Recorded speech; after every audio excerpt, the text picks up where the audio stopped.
नमस्कार दोस्तों, हमारे यूट्यूब चैनल में आपका हार्दिक स्वागत है। आज हम यह सीखने वाले हैं कि मार्केट में कौन से स्टॉक में पैसे लगाएँ, कौन से स्टॉक बहुत अच्छे परफ़ॉर्म दे सकते हैं, कैसे आइडेंटिफ़ाई करें कौन से स्टॉक में पैसे लगाने हैं कि नहीं लगाने। तो हम सारी की सारी डिटेल्स में चर्चा करने वाले हैं और हम यहाँ पे एक और भी चीज़ सीखने वाले हैं जो जेसी लिवर मॉल ने आज से 100 डेढ़ 100 साल पहले करके बहुत अच्छा पैसा कमाया हुआ है। तो एक पिवट थियरी है जो मार्केट में बहुत ही मेजर रोल प्ले करती है। तो पहले तो हम ये सीखेंगे कि मार्केट में हमें चार्ट पे कौन-कौन से इंडिकेटर्स लगाने हैं। पहले तो ये सीखना है, उसके बाद हम सीखेंगे कि कौन से स्टॉक को वॉच लिस्ट में ऐड करना है, कौन से स्टॉक को बाय करना है, कौन से स्टॉक को सेल करना है, कहाँ से आइडेंटिफाई करना है कि यहाँ पे अच्छा मूव आ सकता है। तो सारी की सारी डिटेल्स में चर्चा करने वाले हैं। थोड़ा वीडियो लंबा होने वाला है, पर आप दिल से सीखना चाहते हो, अगर आपको एक पैशन है कि मार्केट में कुछ सीखना है, तो आपको ये लास्ट तक बने रहिए, तो आपको बहुत अच्छे से मैं आपको समझाने वाला हूँ कैसे आइडेंटिफाई करते हैं। तो चलिए दोस्तों हम आगे बढ़ते हैं। ये मेरा एक ट्रेडिंग व्यू का चार्ट है। तो ट्रेडिंग व्यू में चार्ट में ओनली आपको 5 इंडिकेटर लगाने हैं।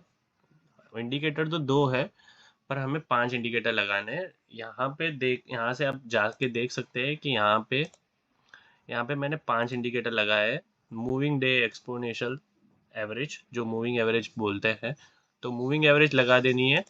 तो हमें टोटल टोटल 4 मूविंग एवरेज लगानी है। एक 10 डेमा, एक 20 डेमा, एक 50 डेमा और एक 200 डेमा। जी हाँ दोस्तों, हमें 4 मूविंग एवरेज लगाने हैं। यहाँ पे क्लियरली शो हो रहा है कि मैंने 4 मूविंग एवरेज लगाई है। ये मेरी 200 डेमा है, ये 50 डेमा है, ये जो ब्लू कलर की लाइन है वो 10 डेमा है, और एक जो पतली सी लाइन दिखाई है ब्लैक कलर की वो 20 डेमा है, और एक वॉल्यूम का चार्ट ऐड करना है। ठीक है दोस्तों, आपको इतने 4 चीज़ें ऐड करनी है। टोटल नंबर ऑफ 5 चीज़ें ऐड करनी है, 4 मूविंग एवरेज और एक वॉल्यूम का चार्ट ऐड करना है। उसके अलावा कुछ भी चार्ट पे नहीं चाहिए, ना आरएसआई चाहिए, ना कुछ भी नहीं चाहिए। सिर्फ 4 चीज़ें आप ऐड करो, मोर देन सफिशिएंट है। अभी मैं आपको एक पिवट थियरी समझाने वाला हूँ। उससे पहले मैं आपको एक चीज़ और समझाने वाला हूँ कि हमें स्टॉक आइडेंटिफाई कैसे करने हैं, कहाँ से कौन से स्टॉक पिक करने हैं, कौन से वॉच लिस्ट में ऐड करना है। तो ये सारी चीज़ पहले मैं समझा देता हूँ आपको। तो स्टॉक पहले ऐड करने से पहले आपको हमेशा एक चीज़ याद रखनी है कि स्टॉक में गोल्डन क्रॉसओवर होना चाहिए। जी हाँ दोस्तों, गोल्डन क्रॉसओवर किसको बोलते हैं कि जिसमें 50 डेमा की जो मूविंग एवरेज है वो 200 डेमा की मूविंग एवरेज के ऊपर ट्रेड होनी चाहिए, उसको बोलते हैं गोल्डन क्रॉसओवर। गोल्डन क्रॉसओवर में स्टॉक होना चाहिए। और एक और चीज़ है, वो स्टॉक 20 डेमा और 10 डेमा के भी ऊपर होना चाहिए। जी हाँ दोस्तों, आपको सिर्फ इतना ही ध्यान रखना है कि कोई भी स्टॉक आप पिक करते हो तो इसमें ये क्राइटेरिया होना ही चाहिए। अभी मैं आपको एक पिवट थियरी समझाता हूँ। पिवट क्या किसको बोलते हैं। तो यहाँ पे मैंने एक स्टॉक अभी बाय किया था। ठीक है, कौन सा स्टॉक था, ये था। ये स्टॉक मैंने इस दिन बाय किया था। जी हाँ दोस्तों, इस दिन 16 सितंबर को मैंने बाय किया था। यहाँ पे करीबन मेरी एवरेज आई थी 60 रुपए के आसपास। जी हाँ दोस्तों, अभी पीवीट क्या बोलते हैं कि पीवीट का मतलब एक ऐसा मतलब होता है कि देखो यहाँ पे क्लियरली इंडिकेट हो रहा है कि 200 डेमा और 20 डेमा के ऊपर स्टॉक है। और हमें पीवीट का मतलब ये होता है कि कोई भी एक लेवल पे स्टॉक बार बार रेजिस्टेंस फेस कर रहा है। जी हाँ दोस्तों, यहाँ पे पीवीट 2 दिन का भी हो सकता है, और 1 दिन का भी हो सकता है, 3 दिन का भी हो सकता है, 5 दिन का भी हो सकता है। जी हाँ दोस्तों, यहाँ पे यहाँ पे अर्निंग पे एक गैप दिखा रहा था, तो मैंने इस स्टॉक को वॉच लिस्ट में ऐड करके रख दिया था, और इसको मैं बहुत टाइम से देख रहा था कि ये कैसे परफॉर्मेंस दे रहा है। यहाँ पे आप क्लियरली देख रहे हो कि यहाँ पे जब स्टॉक ऊपर आ रहा है तो वॉल्यूम आ रहा है नीचे, जब जब स्टॉक गिर रहा है तो वॉल्यूम नहीं आ रहा है।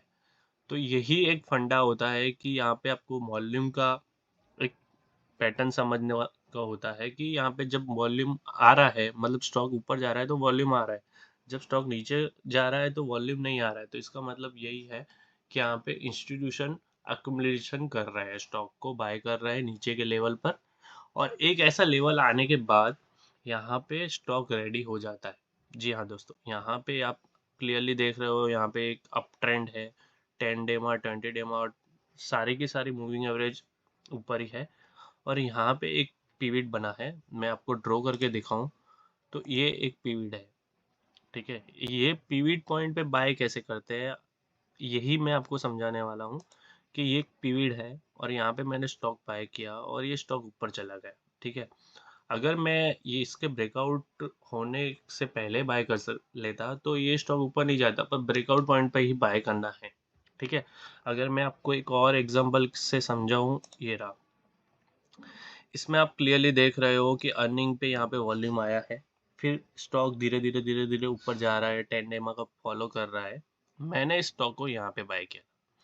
अगर मैं आपको इसका कट करके रिप्ले दिखाऊं तो एक ये पीवीट है। ठीक है, आपने यहाँ पे देख लिया कि ये पीवीट है। पीवीट का मतलब क्या होता है, जो इनिशियल एक मूव आता है, मतलब जो 2% 5% जितना भी मूव होता है, उसके बाद वो अगले दिन की जो 1 डे की कैंडल होती है वो इनसाइड होती है। उसके बाद अगले और एक दिन की भी कैंडल हो सकती है, 2 दिन की भी हो सकती है, पर हमें क्या फोकस करना है कि एक इनिशियल पहले मूव आना चाहिए विथ हाई वॉल्यूम। ये यहाँ पे आ गया, यहाँ पे वॉल्यूम आया था, बहुत अच्छा वॉल्यूम आया था, हाई वॉल्यूम पे यहाँ पे ब्रेकआउट आया। ठीक है, उसके बाद हमें स्टॉक को ट्रेल करना है कि वो कहाँ तक रुकता है। यहाँ पे आप क्लियरली देख रहे हो, यहाँ पे क्लियरली इंडिकेट हो रहा है कि यहाँ पे स्टॉक रुक गया है, यहाँ पे एक रेजिस्टेंस फेस कर रहा है। अभी इस रेजिस्टेंस के ऊपर ये एक पीवट हो गया, इसको पिवट बोलते हैं। पिवट का मतलब यही होता है कि जो इनिशियल मूव आया उसके बाद जो 1 या 2 दिन की कैंडल इनसाइड बनती है उसको पिवट बोलते हैं। तो यहाँ पे एक अच्छा पिवट बन गया है। अगर मैं यहाँ से रिप्ले को ऐड करता हूँ तो यहाँ पे आप क्लियरली देख रहे हो, देखो ये ब्रेकआउट आया, यहाँ से ब्रेकआउट आया, यहाँ से ब्रेकआउट आया, स्टॉक ऊपर ही जा रहा है। अभी यहाँ पे 5% कल, मतलब कल के ट्रेडिंग सेशन में लो था, पर यहाँ पे अपन को डरना नहीं है।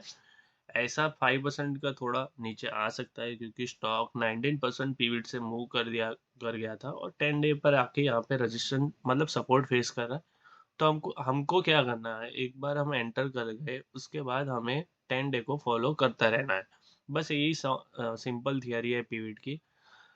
आपको हमेशा 4 चीजें ऐड करनी है, 4 मूविंग एवरेज ऐड करनी है और एक वॉल्यूम का चार्ट ऐड करना। उसके अलावा कोई भी चार्ट में कुछ भी करना नहीं है, ना आरएसआई ना कुछ भी।